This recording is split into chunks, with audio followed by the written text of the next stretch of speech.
Hello chess fans and welcome to the channel One Shot Chess, and in this video we are going to cover the 4 critical games played in the FIDE World Chess Championship 2021 between Magnus Carlsen versus Ian Nepomniachtchi. And first of all, total 11 games were played in the World Championship 2021 tournament.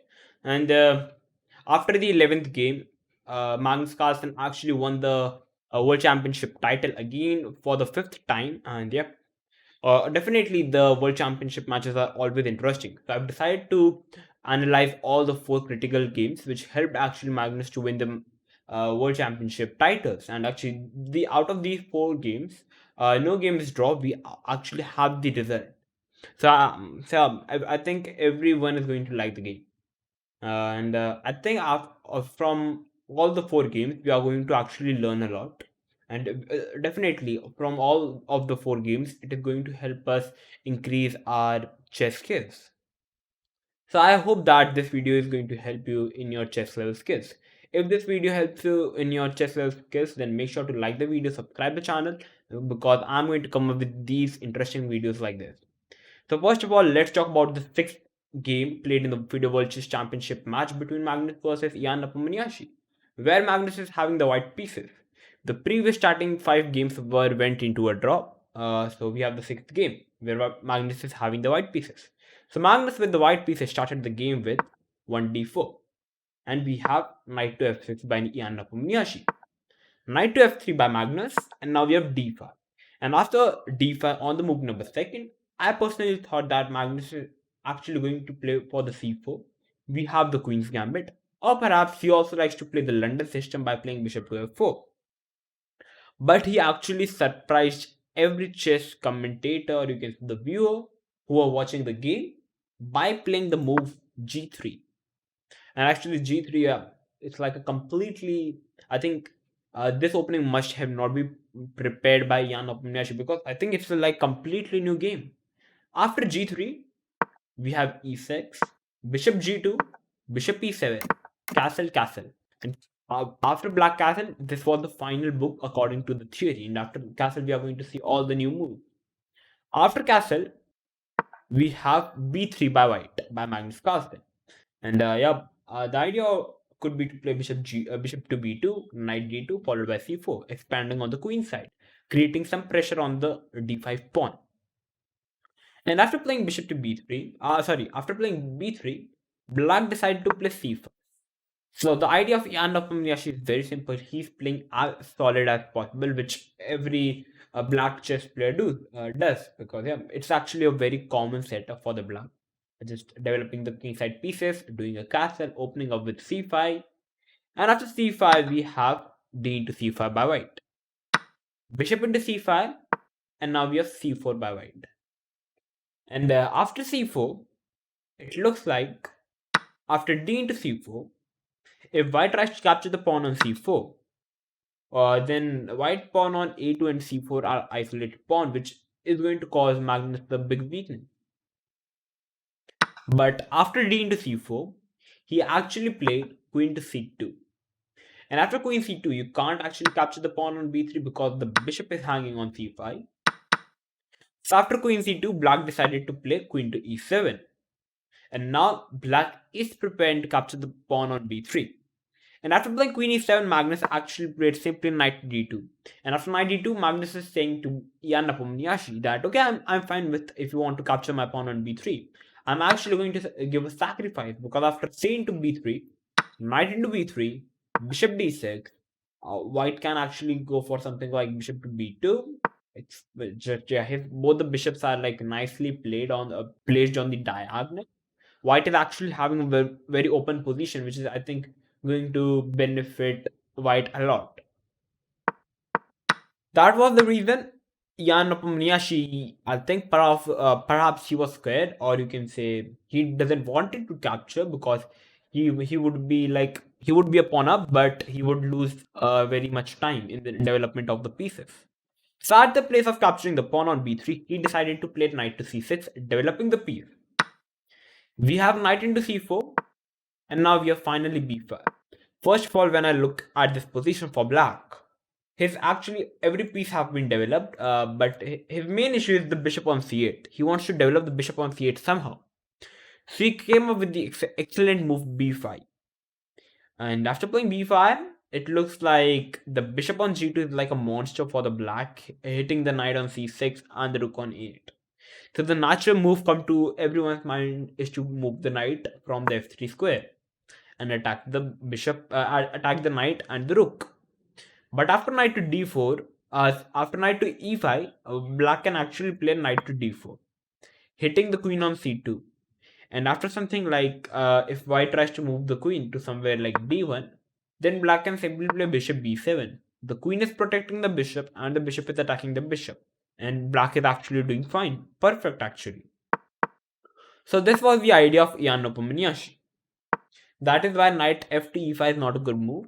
And Magnus decided to play knight to e5 with his with his c knight. And after playing knight to e5, we have knight to b4 hitting the queen on c2, queen to b2, bishop to b7, a3 hitting the knight, knight to c6, and now we have knight to d3, pulling the knight back and hitting the bishop. Bishop came back to b6, bishop to g5, and after bishop g5, white is now threatening a double attack on the knight, and black actually can't do much of the knight, so he simply decided to develop the rook. And when I look at the position, it's an equal position because black have able to develop all his minor pieces. He's going to put his another rook to c8, and actually black is doing perfect. And now we have bishop into f6, and now we have g into f6.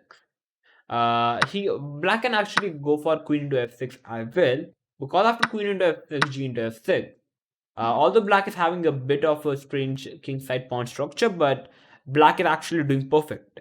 Black is having no weaknesses, although these pawns are double, but you can't capture the pawns because black can simply push his f5, or else he can keep the pawn structure like this. He can simply play king g7 and black is perfect. But okay, he decided to keep the queens on the board by playing g into f6. And now we have rook to c1, knight to d4, knight into d4, bishop into d4 hitting the queen, queen to a2, bishop to g2, king into g2, queen to b7 check, king to g1, queen to e4, queen to c2, and now we have a5. And after a5, black idea is to expand on the queen side, and actually definitely black is having much more space compared to the white, because yeah, white is actually playing very solid chess. You can say perhaps of a defensive chess. Although we have this knight against the bishop combination, we have rook to d1, king to g7. Simply, yeah, just there would be no back rank issues in the future, and now the king is also protecting the pawn.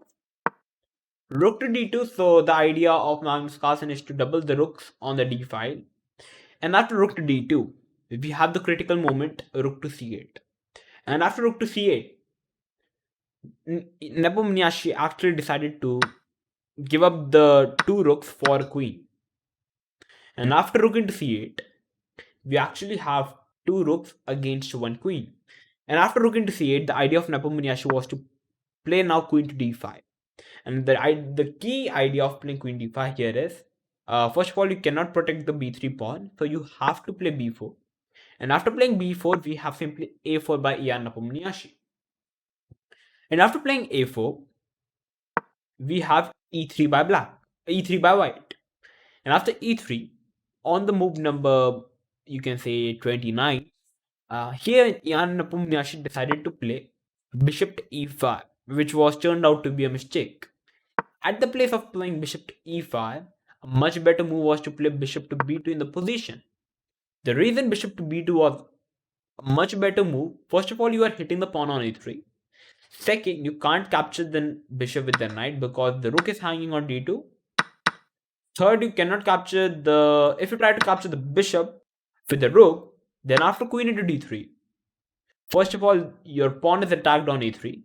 And if you try to protect the pawn on a3 by playing a rook to a2, then after simply queen to b1 check, the rook is dead on a2. So the game is over for white. So you can't capture the bishop. So actually, after bishop to b2, the best reply for white is to play rook to c5, and after queen to d6, rook into b5, bishop into a3. Black idea is to play bishop to c1. You cannot capture the bishop; the rook is hanging. And after bishop into a3, um, black idea is very simple. He wants to push his a4, which actually gives black a much better advantage in this position. But at the place of playing bishop to b2, Jan Nepomniachtchi decided to play bishop to e5, and now we have h4 by white. We have h5 by black. In this position, actually, black can still go for playing bishop b2, but still we have h5 by black, king h2, and now we have bishop b2. And after playing bishop to b2, we have rook to c5, hitting the queen and hitting the pawn, queen to d6, and now we have rook to d1. Actually, and at the place of playing rook to d1, a much better move was to play rook to c2. And after playing rook to c2, we have bishop into a3. And after playing knight f4, the game becomes actually a very much complicated.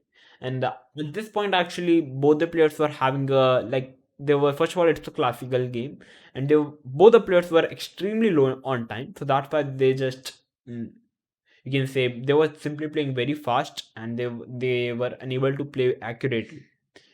So after knight f4, the game already becomes very crazy because after queen into b4, we something have rook to d8. The rook is coming back. There could be some tension for white, but okay, according to the engine, it's an equal position.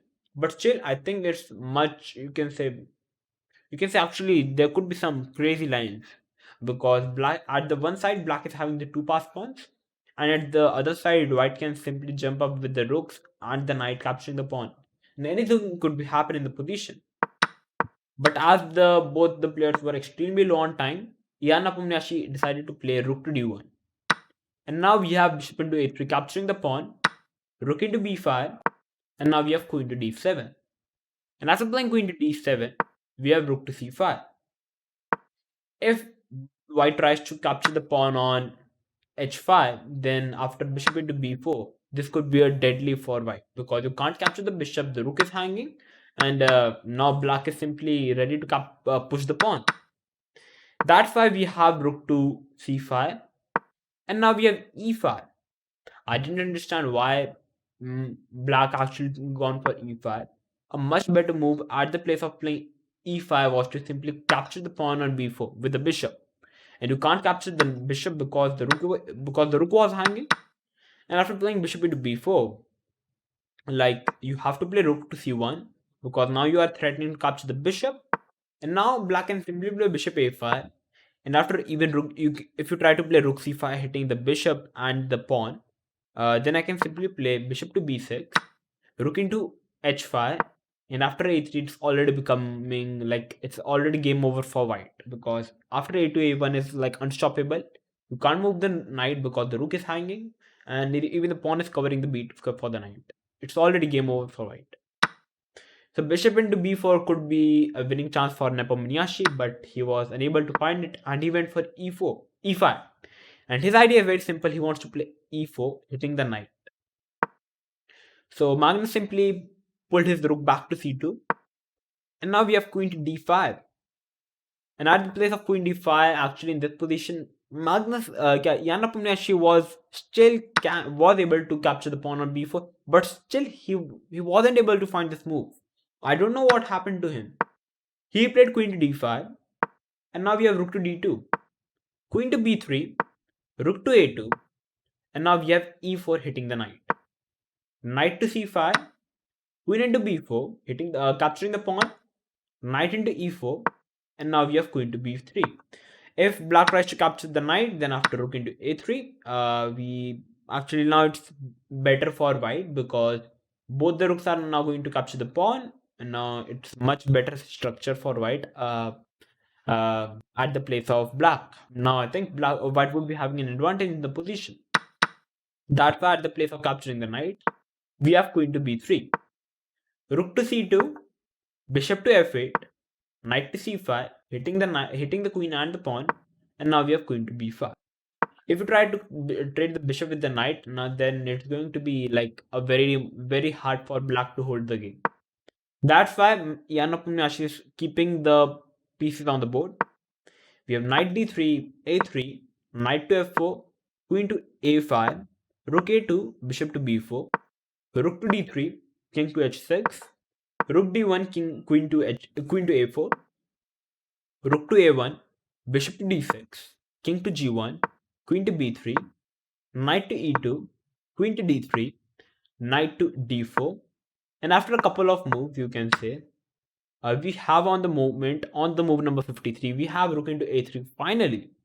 And after rook into a3, Magnus decided to actually sacrifice, offered an exchange of the sacrifice, like for the bishop against the rook. And after rook into a3, we can say that I can still actually give much better position to white, because it's like knight rook versus bishop a queen, which is actually very fine for white, whereas white is actually having a very nice pawn structure against black, which actually gives black some chances.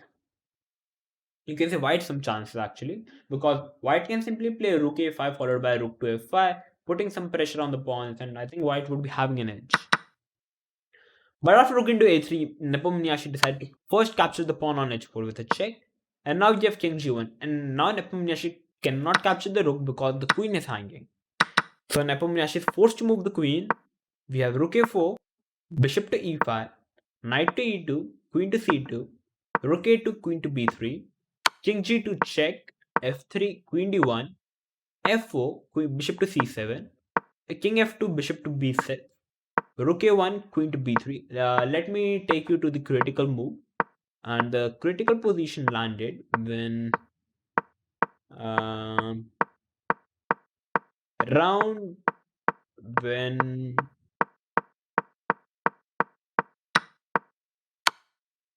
yep, the critical position landed when on the move number 80, where white decided to capture the pawn on f7.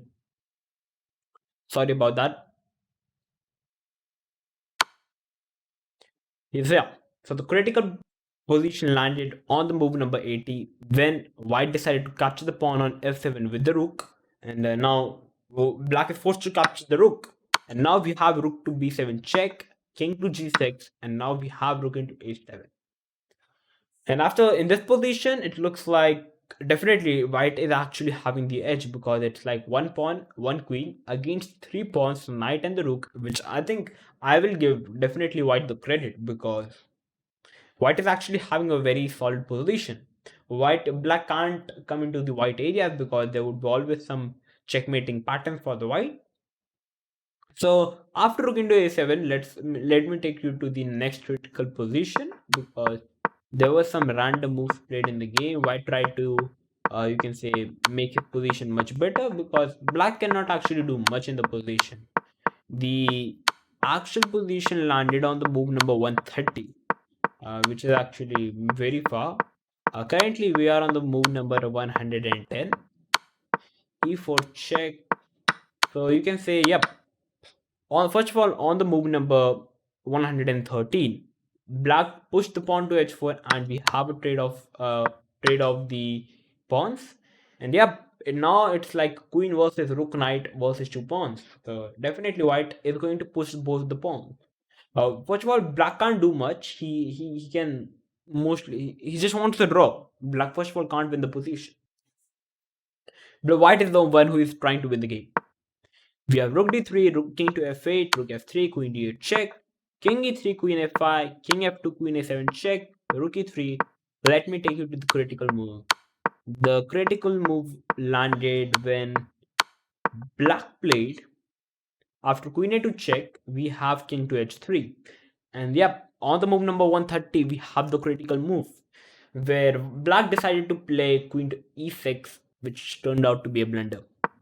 Actually, at the place of playing queen to e6, a much better move was to play queen to c2 in the position, because after queen to c2, the basic idea for black is to just keep the queen on the second rank, so that whenever white tries to move his king forward, he would be able to give white some checks, which is going to help black a lot to make a draw.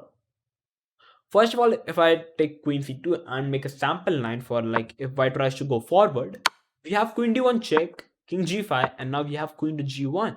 Now the knight is attacked, the king is attacked, so the king is forced to come back, and now we have the opportunity to just, you can say, make a draw by repeating the position. This could have been a much better idea, but queen e6 turned out to be a blunder. And after a couple of moves here, white got the opportunity to simply move his king further.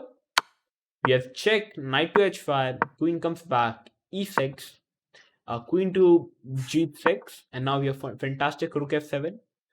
You cannot capture the pawn because here knight g7 check, takes, and king to g5 wins the game for white. Because okay, white is having the opposition. If you take king e7, I have king g6, king f8, king f6, and yep, it's winning for white. That is why we have king to d8, f5, queen to g1, knight to g7, and on the move number 136, black decided to resign the position and Magnus Carlsen won the game. We have the first analysis of the sixth game of the World Championship match. The reason Black resigned in the position was that if Black tries to give White a check, the White idea is very simple. If you try to play Queen h1 check, we have King g5, Queen g1 check, we have King h6, Queen h1 check, King to g6, Queen g1 check, King h7, Queen h1 check, and now we have King g8. So basically, the idea for white is that if black tries to keep checking the white king, white is simply going to run away the king like this, and when the king reaches on the square of g8, white is simply going to push the pawn and he's going to win the game. That was the reason Ian Nepomniachtchi resigned the game. And yep, we actually have the longest game played in the history of the World Championship match. The previous world record was to play 115 moves, and after 115 moves, the game went to a draw. But after 136 move, we have the new record by Magnus Carlsen, beating Ian Nepomniachtchi in the 2020 World Championship title.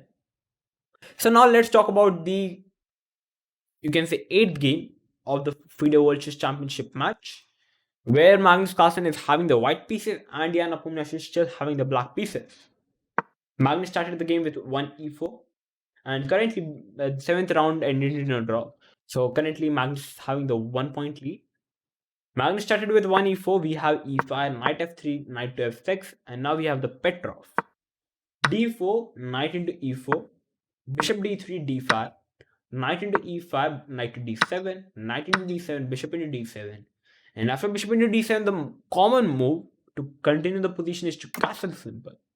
After castle, you can say it's the normal position. But Magnus decided to make another special move in the position, which I think was not prepared by Jan Nepomniachtchi, which was knight to d2. After knight d2, Jan Nepomniachtchi the best move was to play f5, keeping the knight, but he decided to capture the knight. And after bishop into d2, we have bishop d6, and after bishop d6, we can actually see a very nice symmetry pattern in the World Championship title, where we have the same position. And after playing bishop d6, Magnus decided to castle. And after castle, black is actually having a big problem because black actually cannot castle in the position because white is having a powerful move, queen to h5. Now white is already threatening to mate on h7 and also threatening to capture the pawn on d5. So if black tries to play f5, protecting both the threats from this and from this, then white can still play bishop g5, hitting the queen, and white is the one who is controlling the game. White is actually the one attacking in the game.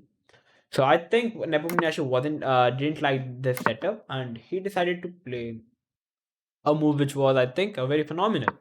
It took actually very much time to find this move, h5 by black. And after playing h5 first of all looks like a crazy move. And after playing h5, the best move according to white is to play c4 in the position, trying to open up the position. But Magnus Carlsen decided to play queen to e1 check, a very strange move. And he actually took very much time to find this move. And after queen e1 check, we have king to f8 by black. But actually, the best move is actually, you can see the best move and the most common move in the position to continue the game is to play queen to e7. Simply have queen trade. And after something like bishop g5, you cannot capture the bishop because the queen is pinned. So we have queen into e1, rook into e1, and after playing king f8, h4, stopping black to progress his pawn. We have f6, bishop d2, and after playing king f7, just bring the rooks, trade the rooks, and it's an equal position. But at the place of trading the queens, Jan Opuniashi simply moved the king to f8. Okay, it's fine move, but I think it's not a good idea in the practical chess. We simply have bishop to b4 by Magnus, queen to e7, and now we have bishop into b6, capturing the bishop. Queen into d6, queen to d2, rook to e8, rook to e1, rook h6. So yeah, this is the idea of Jan Opuniashi. He played h5 because he wanted to play rook h6, and there was a thought after the game that many players were saying that this was his preparation, but many players were saying that okay, this was not his preparation. He was playing like out of the preparation. So we don't know what happened. We have rook h6 on the move number 14. Queen to g5, c6. So black is simply cementing his pawn structure. We have a rook trade, and now we have rook e1. Queen to f6, asking for queen trade. We have queen e3, bishop to d7. So basically now black is covering all the squares. We have h3 by white, so that there would be no back rank made. And now we have h4 by black. c4, trying to open up the position. D into c4, bishop into c4. And after playing bishop into c4, black can actually play king to g8 in the position. And the idea of black is to play bishop to e6, trade actually all the pieces, and we have a draw. But first of all, you can't play bishop e6 in the position, because after bishop into e6, many of you were thinking that after queen into e6, you can still trade all the pieces. But actually no, because now white can play queen a3 check, and now the queen is dead on e6. It's game over for black. So you cannot play bishop e6. So Nepomniachtchi actually decided to play b5. And I think what happened that perhaps he missed the idea. We still have queen a3 check. And now we have queen a3 check, and even the pawn is falling on a7. And the queen actually cannot come in between to prevent the check, because the rook is covering the e7 square. We have king g8, and now white simply captured the pawn. We have queen to d8. If you try to capture the bishop, still black is also having black bishop is also dead, and white black pawn structure is already very bad. That's why we have queen to d8, and now we have bishop to b3, and now we have rook to d6. Again a mistake by Jan Opuniachtchi. A much better move at the place of playing rook to d6 was to play rook to h5. And the idea of playing rook h5 was that now black is basically covering the d5 square, so that now white can no longer push the d5, because now the pawn and the rook is covering the square. And basically you have to hold this position somehow. You can't go something like counterplay. But we have rook d6 by Jan Opuniachtchi, which turned out to be a mistake, because now we have simply rook to e4. Bishop e6, and after playing bishop into e6, rook into e6, we have a rook trade, and actually white in the pawn plus in the position. But you can say that the queen's endgames are always tricky, and okay, white is the pawn up still. And actually, definitely the queen endgames are the most trickiest one, but not in this case, because yeah, definitely in this case, but actually it gives a completely winning position to white, because actually you can say that black king is weak, black all pawns are collapsing. We have queen c5, queen f5, queen captured the pawn, queen check, king h2, queen into f2, and after queen into e6 check, king h7. You can say that Magnus actually made no blunder after the rook and the bishop trade. He actually played the endgame perfectly. We can say that queen e4 check, king to g8, and in this position, he decided to play b3, a brilliant move. The idea of playing b3 was that he first gave up the a2 pawn, and his idea was to now give a check so that he can capture the b5 pawn. And now the queen is protecting the b5 pawn as well. We have queen f2, and now we have queen to e5, so that the idea of white is so now black can no longer give white a check, because now the queen is covering all the dark squares and also protecting the pawn. We have queen to b2, queen check, king g8, queen d3, queen f2, queen c3, we have check, king g1, king to h7, because you can't give any checks to white now. Like it's you can say like perhaps it's luck, or you can say that it's miracle because Magnus is actually playing perfect. He's covering all the dark squares from the black queen to give white a check, and black can no longer repeat the positions by doing giving checks to the white king. We have king h7, queen check, g6, queen d1, check, king h1, g5, d5. And after playing g5, if black doesn't do anything, white is simply going to push the pawn and is going to win the game. So black was forced to play g4 last try. He was thinking that if white tries to capture the pawn, we have simply queen to e1 check. And after playing king h2, there could be some ideas with queen e5 check.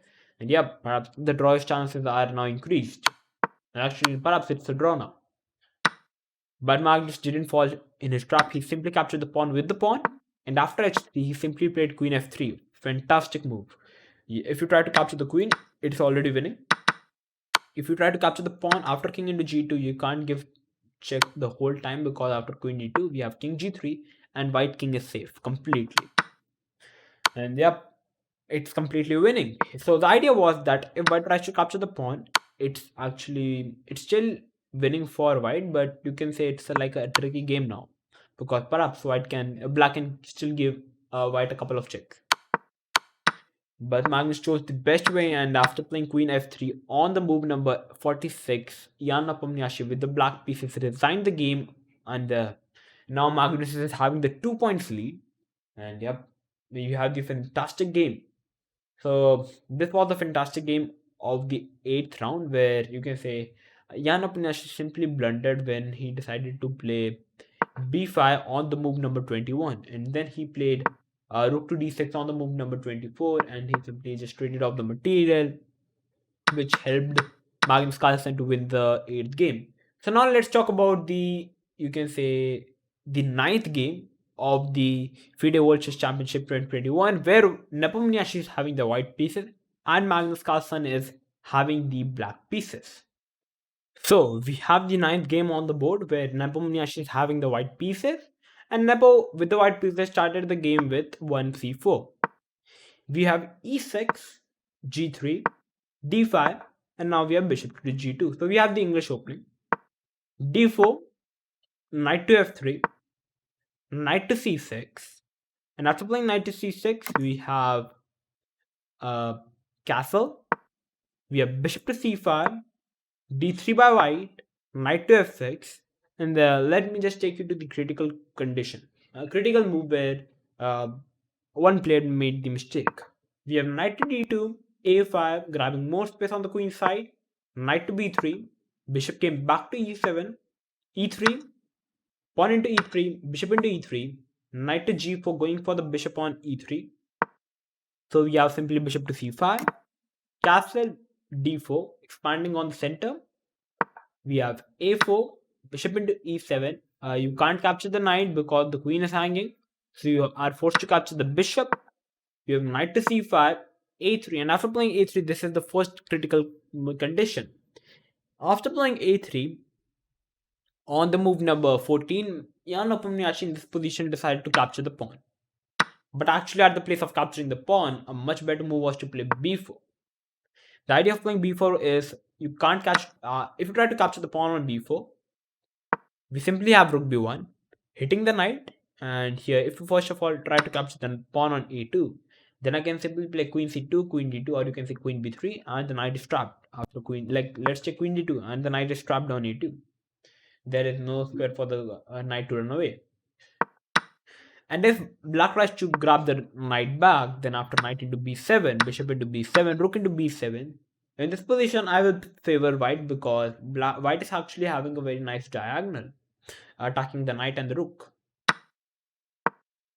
But Nepomniachtchi didn't play b4, and he actually went for playing bishop into a3, which was already a mistake. We have rook d8, knight to b3, knight to f6, rook e1, queen into a3, and already in this position I will favor black, because white is actually having the weakness on a2, and perhaps okay, the only weakness white is having the a2 pawn, or perhaps we can say it's an equal position.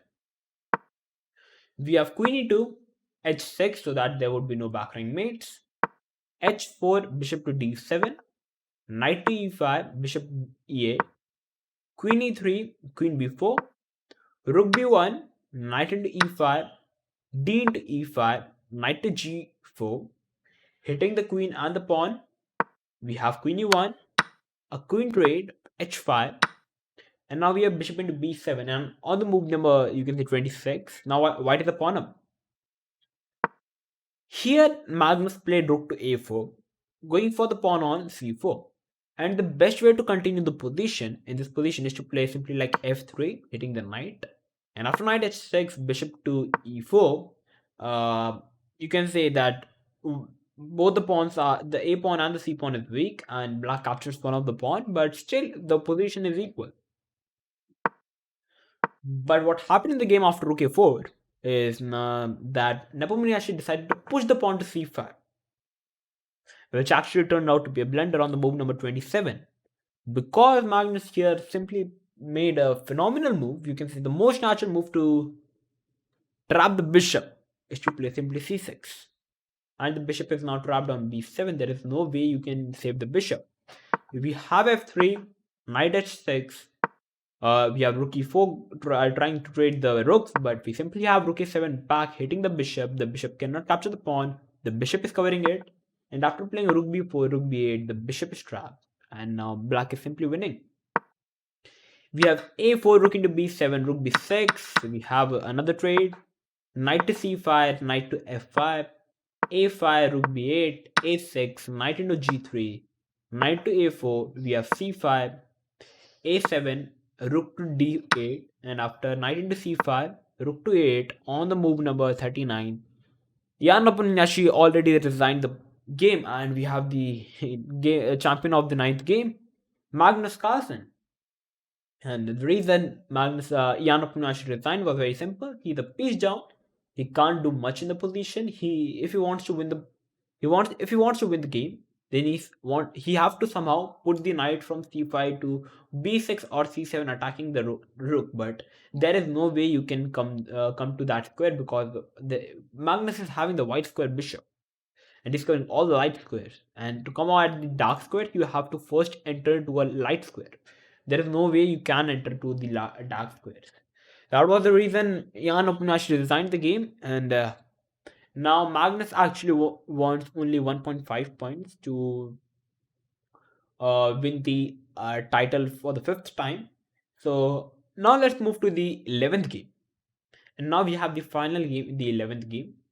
And the 10th game went into a draw, and Magnus needs 1 point to win the FIDE World Chess Championship 2021. And first of all, there were total 14 games had to be played.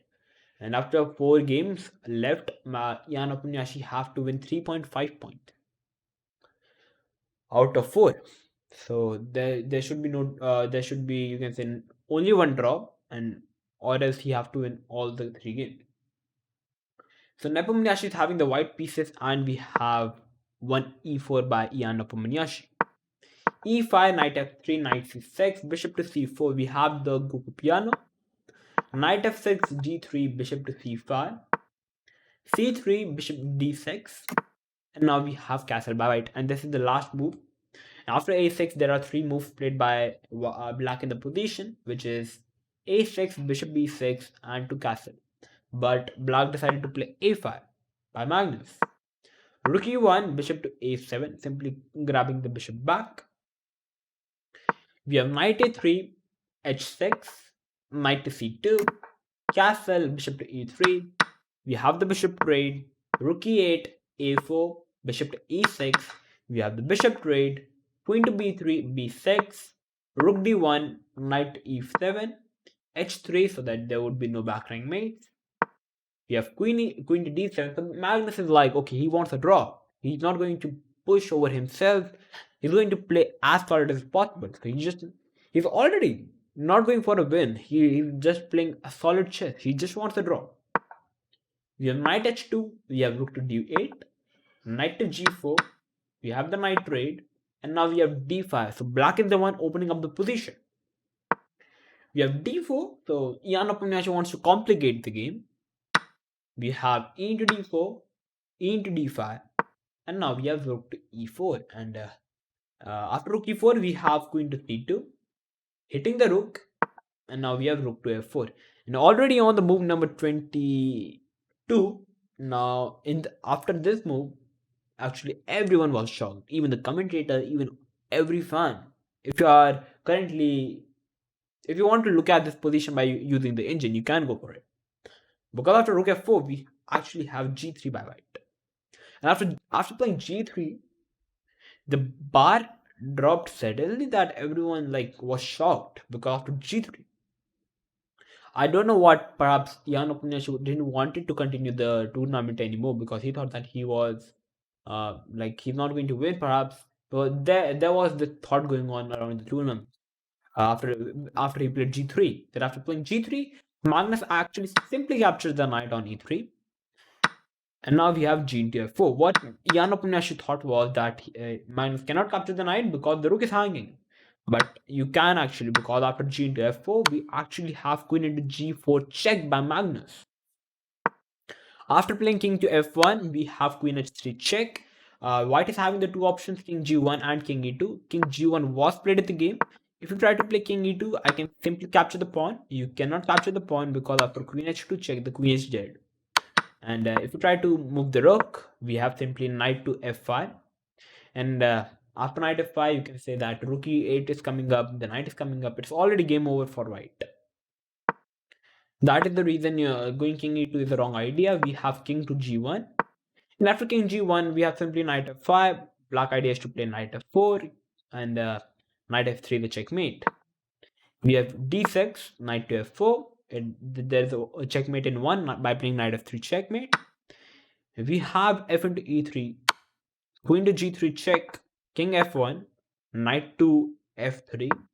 We have queen to f8, because black was already threatening to give a check on h2 with the knight. And after playing king e2, we have queen g2 check, and the queen is dead. We have queen f2 asking for a queen trade, and now we have first check, king queen g2. We have a queen trade, knight into e1, rook into e1, rook into e6, and here black is simply pawn up. And actually, you can say rook end games are always tricky. I've actually converted two losing games, rook end games, where I was like 2 pawn down into a drawish position. But actually, this position can happen, but actually not in this scenario, because we have king f3, we have rook d2. First of all, we can say in the higher levels in the classical games, it is not going to happen against Magnus Carlsen. He's not going to just drop his winning game. We have rook b1, we have g6, b4, we have a pawn trade, rook a2, king u4, h5, king to d5, rook c2, rook b3, h4, king to f6, king to c6, h3, king into c7, h2, rook b1, rook into c3 check, king into b6, rook b3 check. Now white is forced to capture the rook because it's a check and the rook is dead. So rook b3, rook into b3, and now we have queen h1. We have simply h1 and making queen. We still have a5, queen e4, king a7, queen e7 check, king a8, king g7, rook b6, queen c5 on the move number 49. Jan Oponyaschi with the white pieces resigned the game, and we have the champion of the for the fifth time, Magnus Carlsen. And yep, we have the champion. So first of all, you can say that it was a great try by Jan Oponyaschi, giving a tough fight to Magnus Carlsen, but you can say it was not his. You can say it was not his day or his time, that Magnus Carlsen was in his perfect shape, and he actually simply crushed Jan Oponyaschi. You can say that when Jan Oponyaschi lost his first game on the sixth round, I think he was already out of shape. That he actually made every game simply blunders on the eighth game, on the ninth game, on the 11th game, and simply like lost all the games. So still well played by Jan Oponyaschi, and we have the fifth time World Chess Champion Magnus Carlsen. So first of all, if you like the analysis of the four critical games in the played in the FIDE World Chess Championship, then make sure to like the video, subscribe the channel, and share the video with everyone to know about this critical analysis of the all the four critical games. So I'm going to come up with these new videos for you. So till then, stay tuned and keep watching One Shot Chess.